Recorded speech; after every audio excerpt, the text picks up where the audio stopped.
All right, hello, welcome. This is going to be a low-key unboxing video of the Rotor Stier RS16, which Pixel is extremely interested in because new box, right? New box? How am I going to open it? Prefer not to open it? Never open it?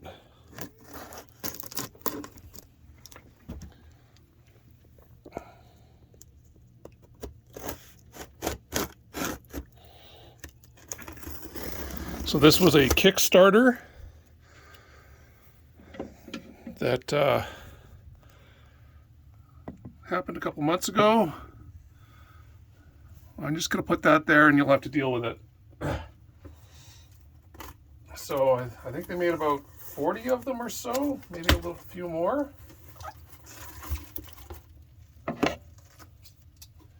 And I, didn't want to like tout it up or anything because it's a Kickstarter. So, you're basically 50-50 throwing your money away. Well, I won't say that.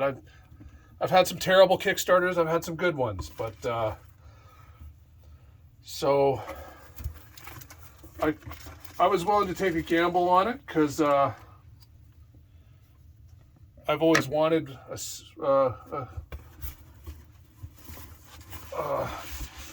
rim with a screen built into it, but was never willing to spend the $1,000 to $2,500 that they want for it. So there it is.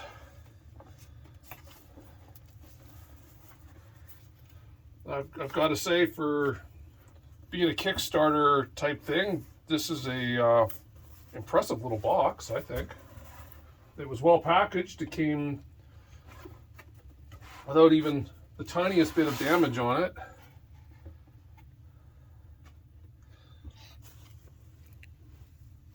Yeah. The cats are having fun.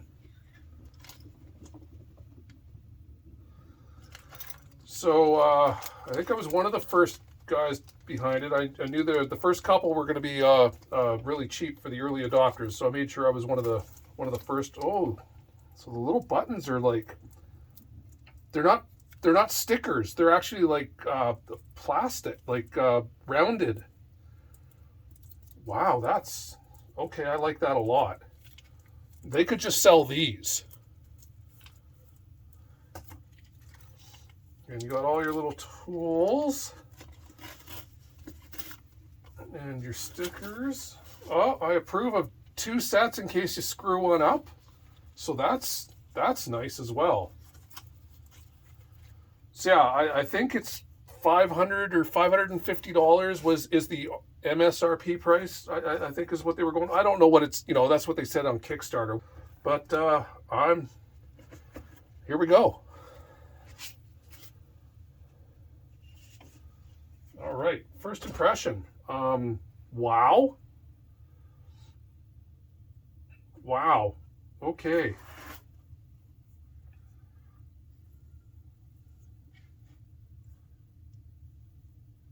I didn't realize it was going to be coming with its own. I thought I was going to have to attach the spindle back here.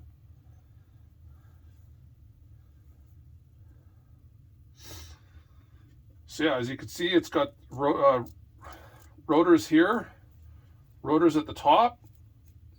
Plus, you got your little buttons here. The buttons that I'm happiest with are the funky sticks.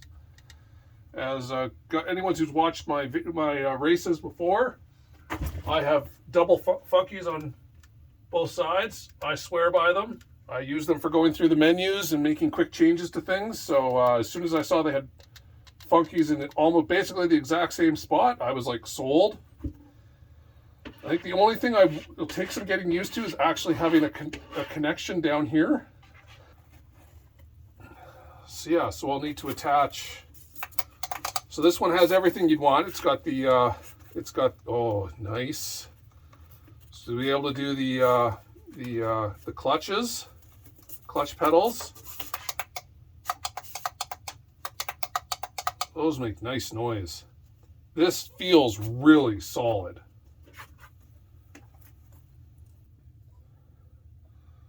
All right, so yeah, so you must have to pull these off to put these stickers on underneath, and then in the little gap for each one, it would show you whatever number you want to have displayed, if that makes sense. So yeah, it has a connector here for the USB. They also, during the development of it, decided to change how the back was designed, and you can see inside there's a little connectors so that you can hook up a Bluetooth dongle. That wasn't originally in it, but they realized it would be easy for them to do, so as they were developing it, they modified it and added a dongle. So yeah, all right. All right, so now that it's all together, let's do an actual close-up of, the wheel itself. It's got the tiny little buttons here. Again, going over, like, the build quality is exceptional, in my opinion.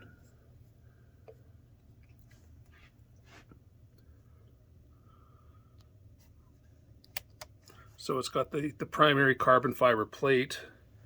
Then it's got the screen plate over top of that, which forms the basis for basically everything, including the molded little, so you can't accidentally get up to those buttons, but you can very clearly, without even looking, feel that you're at that button because it's got the ridge there.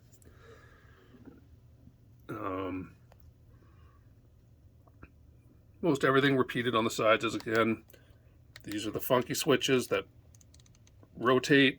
You can also push. These are the rotaries. These are the two that interact with each other. And then we should look at the back of it so that you can see, to have a close-up look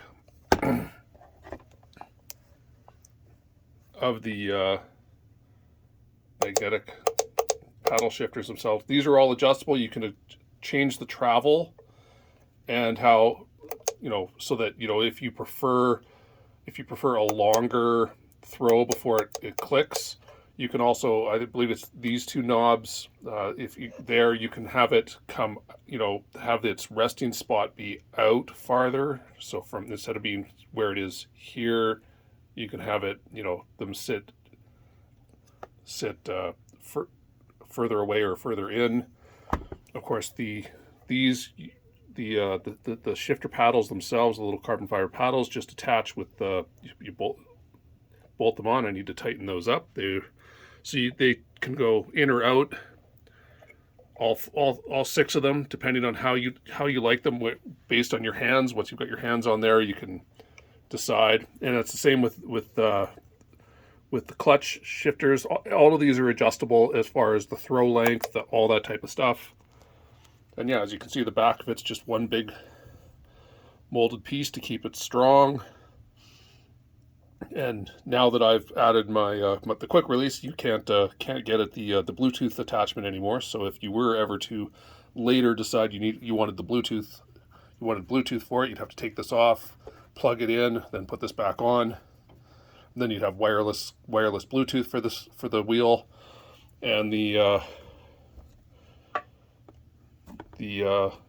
USB cable itself. I mean, this is a ridiculously thick cable. It's super thick, and it screws in to the back, so it can't be pulled out from the wheel itself. It'll only come out from the USB connection, and that's a close-up examination of the wheel. All right, so we are back and we are up, connected, and working for now. So of course, initially if you try and plug the wheel into USB without having any of the software that runs the screen installed, it will detect the wheel, all the buttons and everything will work. You'll be able to configure them and everything, but of course you won't have the screen will just be, you can tell that it's lit, but there's nothing on it. It's just a blank screen. So you have to go to luckily the RotoSteer has a user manual online. I actually would suggest on their box that they have the QR code on the box that links directly to their support page. since then, you know, you would immediately know there's basically in the box itself no indication of what you need to do next. You just need to know that you needed to go and follow the instructions in the user manual, and the user manual is only available online. But it basically guides you through how to install SimHub, you know, download it. They have a step-by-step, follow these instructions exactly, you know, it makes it nice and simple since it's, you know, not a program you'd be familiar with. They even had a section where if it failed to install the whatever VoCore is on its own, go here to get it. But of course, when I went through it, it had it, you know, part of the install of SimHub, it installed it no problem. And then they walk you through how to add, you know, SimHub is just basically it does all sorts of things like butt kickers and all that type of stuff. But one of the things it has is controls for screens. But they have their customized device, you know, device setting file on their website, which you need to download.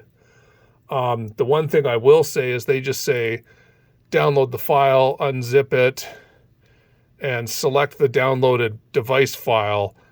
But unless you've got the world's best eyes to tell in here what that says, there are actually two files in it. It's just, and both of them are technically named .sh device. It's just that I knew that the one that starts with an underscore would not be the right one. You know, it's the one with a normal file name. So yeah, you link that. Then SimHub knows about the wheel and what it looks like and what it does. And then you go through all of the LCD LEDs. At this point, it just basically guides you through how to configure, you know, how to set up everything, and you'll now have the dash on your screen, which you can see now here in SimHub. So we have the wheel, and at that point you can play with it to your heart's content. Now, initially, when I had it plugged in, that's the one thing they do warn you about is that the screen, it's a high current draw, and your computer might have trouble delivering that much power to it. It's why they suggest a separate powered hub. They actually sell a single port designed just for, you know, delivering maximum, you know, power. But whatever, they sell their own little version of a hub as well. If you don't want to just buy a 10-port powered hub off of Amazon, but yeah, basically you know, if you go here, you can see it screen off, screen on as you play with the controls, and that's the same with the LEDs. Same idea. I haven't put any of the stickers over top of this stuff yet. We'll do all that later. That is one thing that they didn't, that I forgot that they did in the instructions were how these two knobs work. These are standard rotaries as you would expect them. These two work in conjunction with each other. This one has multiple settings that change what setting this knob is at, which basically gives you like 60 more different crazy number of buttons is by using these two in conjunction with each other. My mind boggles at the idea of all the options behind that one and what you would do with it. So without further ado, we'll do some laps. All right, so we are back inside my Indy car, and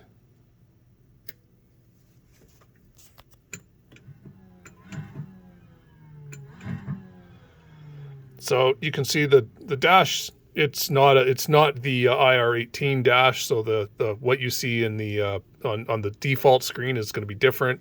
I'm sure in SimHub I can go and download one that looks exactly like the iRacing one or the IndyCar one, but that's not the point right now. The point is showing that I have to say I really like the grooves that they have on the back of the of each of the shifters. they've got like little, like as opposed to being just smooth carbon fiber, they've actually cut grooves on the back of them so they have a bit of texture to them. Turn on wheel, there we are.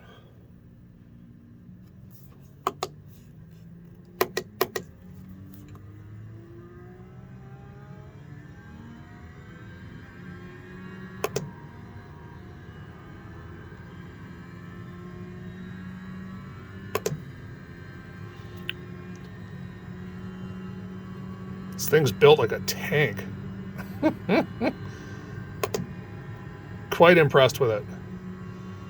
I feel if I'm going to critique it, I would say that the grips are too smooth for my liking.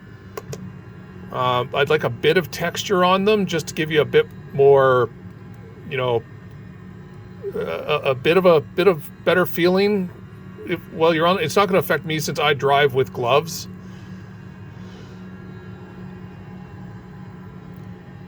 But then, yeah, what all have I configured here?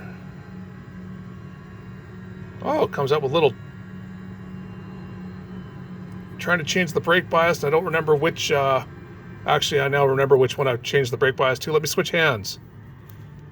There, with gloves. Feels nice, and I believe I turned this dial to be the brake bias. And you should see top right.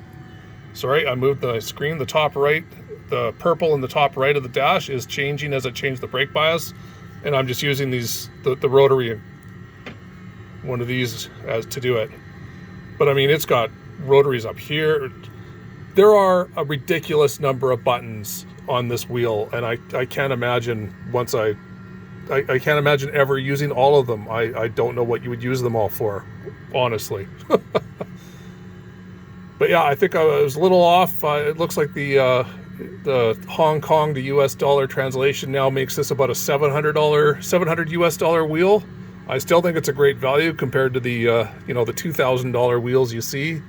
For the ones that are built, you know, like this, with this design, with the thick carbon fiber shell, you know, front shell. I mean, the back of it's not carbon fiber, of course, but the front is a big, thick piece of carbon fiber, as you can see right on the lip of it there. But yeah, that is the new Stier wheel that was initially kickstarted and is now a product available to buy. Yeah, I think as I said, the only critiques I could really make for them is that they should have the QR code for the website on their box. The grips are a little too smooth for me. I actually would, honestly, I wouldn't. I mean, I'm 6.5 feet tall. I got big hands. I'm not gonna, you know, pretend, but so I'm not, you know, your average person. But this portion of the grip feels a little too thin for me, too skinny. I would like it to be a bit thicker, or maybe to have a thicker grip option that you could like upgrade it to or change it to. You know, this is mine, so I might end up, you know, bulking this up with some grip tape to make it a bit wider, so it doesn't feel like my hands are, you know, any normal person with a, you know, larger, you know, size larger, smaller hands probably wouldn't notice it at all. But me with my extra large hands, it feels smaller in my hands than I'd like it. But I'm sure you'll get used to it over time, right? Actually, that's the only other thing I want to show. I really want to show I'm sure it's normal for other wheels, but I really like the grooves that are cut into the shifters. I really like how that gives you a feeling as you shift. But there, yeah, that's it. That's the Stier, and that's my review of it. I think it's a good product. I think it's. I mean, I've used really expensive multi-$1,000 wheels at sim racing centers, and if you had thrown this on there and told me it was one of them, I would have said, "Yep, it is," and that says a lot. All right, onwards. Let's go racing. I thought I would come back with just a little appendum, just since the instruction manual doesn't actually go over how to put the stickers on. I mean, you can look online and see where they've put the certain types of stickers, you know, as you're working your way through the sheet. you know, really you could just use all 5 of the basic dials, but you'd end up with sort of a boring looking wheel. I mean, it doesn't have to, you know, sure, I'm never going to use a full coarse yellow setting, but who cares? But I thought I would point out that you actually use an Allen key to undo and release the knobs to put the stickers on. And I have to say, it's a heck of a battle to, if you're a perfectionist who wants to like perfectly center the stickers, it's some work. And then when you put them back on, and it, you know, there's even these little ring stickers to give it, you know, some color, which are just, you can see I've removed the light blue from this one. It leaves behind the circle, but you know, so it's really neat how they've done that. But yeah, and the other tip I would make is when you're putting these back on, and as you're tightening them, as it's about to bite, you can feel it just starting to get. I would suggest lifting the knob up ever so slightly, and then tighten it down. That way, as the rotor gets turned, it doesn't scrape the sticker, because you know, after enough time, you'll end up probably dragging a line or marking up the sticker if it's right directly on it. So if you've got it, you know, a millimeter up, just enough to give a little tiny bit of clearance, because it's not like these are push buttons or anything. So you just want to, they're purely just rotaries, and it's nothing more than just the bolt, the Allen bolt that tightens it down. So that's my little tip for that, is you work your way around these things, putting the stickers wherever you'd like them.